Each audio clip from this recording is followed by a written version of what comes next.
The first night of my marriage didn't feel sacred or romantic.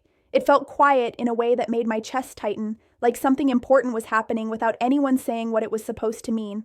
I remember realizing very clearly that once the door closed, there would be no instructions, no reassurance, and no way to ask if what I felt was normal. My name is Eliza, and I grew up in a traditional Old Order Amish community in Pennsylvania. I married young, like most girls around me did, and for many years I believed that whatever happened inside a marriage was something you accepted rather than examined.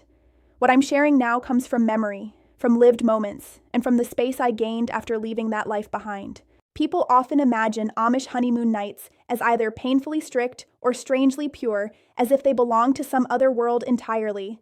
The truth is less dramatic and more human. What happens is shaped by silence, by expectation, and by the belief that marriage itself will teach you what no one ever explained out loud. In our community, marriage was presented as a stabilizing force. It was meant to settle you, to give you purpose and structure. Love was respected, but it wasn't centered. Commitment was. Intimacy was understood as part of marriage, but it wasn't discussed in emotional terms. There were rules about modesty, about faithfulness, about roles, but almost nothing about how two people might feel when they were suddenly alone together in a way they had never been allowed to be before. My wedding day was long and full. There were benches, hymns, food prepared by many hands. By the time night came, my body felt heavy with exhaustion. The honeymoon didn't involve travel or celebration. We stayed nearby in a quiet house where everything felt borrowed and temporary. When we entered the room for the night, it didn't feel like a beginning. It felt like crossing a line I had been told existed but never shown. I remember sitting down slowly, smoothing my dress out of habit. I remember thinking about how still the room was. No music, no conversation, just the knowledge that this was the moment when I became, in every sense, a wife. There was no fear exactly, but there was no excitement either. There was a carefulness shaped by years of being taught to stay within boundaries. No one had explained intimacy beyond biology and morality. I knew what marriage allowed. I didn't know how it was supposed to feel. I didn't know what to do with my own reactions or how to speak them. I assumed that whatever happened, I should accept it quietly and move forward. Another woman I knew described her honeymoon night to me years later, her voice low even though we were alone. She said she felt like she was watching herself from a distance, doing what was expected while wondering when she would feel present. She wasn't harmed. She wasn't mistreated. She was simply disconnected, and she didn't know how to say that to anyone. That kind of experience isn't talked about in the Amish world, but it's not rare.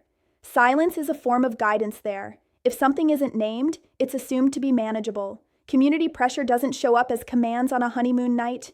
It shows up in the years leading to it. You are raised knowing that marriage includes intimacy, and that modesty means not asking too many questions. The Ordnung doesn't list instructions for the wedding night, but its values fill the room anyway. Humility, obedience, privacy, the idea that personal feelings should not disrupt the order of things. Those values have protected families for generations, but they also leave very little room for emotional preparation. What surprised me most afterward was not what happened, but how little I felt. I lay awake for a long time, listening to the quiet, wondering if closeness was something that came later. I told myself it would settle with time, the same way everything else was supposed to. For some women, that's exactly what happens. I knew women who felt content in their marriages, who found comfort in the simplicity and predictability. They didn't want long conversations about feelings. They wanted a life that worked, children who were cared for, and a partnership built on shared responsibility. For them, the honeymoon night was awkward but unimportant, just one step in a steady path. For others, the effects unfolded slowly. When intimacy begins without language, it's hard to develop that language later. Needs go unnamed. Discomfort gets swallowed. You learn to endure rather than to explore. At the time, I didn't recognize this as a problem. I thought it was maturity. In the community, if a woman struggled emotionally in her marriage, the advice was gentle but limited. Pray more. Be patient. Remember your vows. There was no framework for discussing intimacy as something that involved consent, curiosity, or mutual growth. It was something you entered into and carried, not something you shaped together. There's also a misunderstanding that Amish honeymoon nights are immediately focused on producing children. While motherhood is expected, there isn't usually pressure to conceive right away. That pressure comes later through quiet questions and concerned looks if pregnancy doesn't happen within a certain time. The first night is more symbolic than practical. It marks a transition into adulthood and responsibility. I remember how strange it felt to realize that something so significant was treated as ordinary. No ceremony, no blessing, just a closed door and an unspoken assumption that we would figure it out because we were married now. Looking back, I can see how unprepared both of us were. Amish men are raised with the same silence. They are taught to lead without being taught how to listen emotionally. On a honeymoon night, that often means two inexperienced people performing roles they don't fully understand. Years later, after I left the community, I began to understand how much that beginning shaped my relationship with myself. When your first experiences of intimacy are framed as duty rather than connection, it can take a long time to learn how to feel at home in your own body. I want to pause here and focus on something that mattered more than the night itself: preparation. Before my wedding, there were conversations about cooking, about obedience, about being respectful and hardworking. There were reminders to be grateful and quiet. What was missing was any discussion about emotional readiness or personal boundaries. The assumption was that faith would cover whatever gaps existed. On my honeymoon night, that absence was tangible. I wasn't scared, but I wasn't grounded either. I did what I believed a good wife should do, and afterward, I felt hollow rather than connected.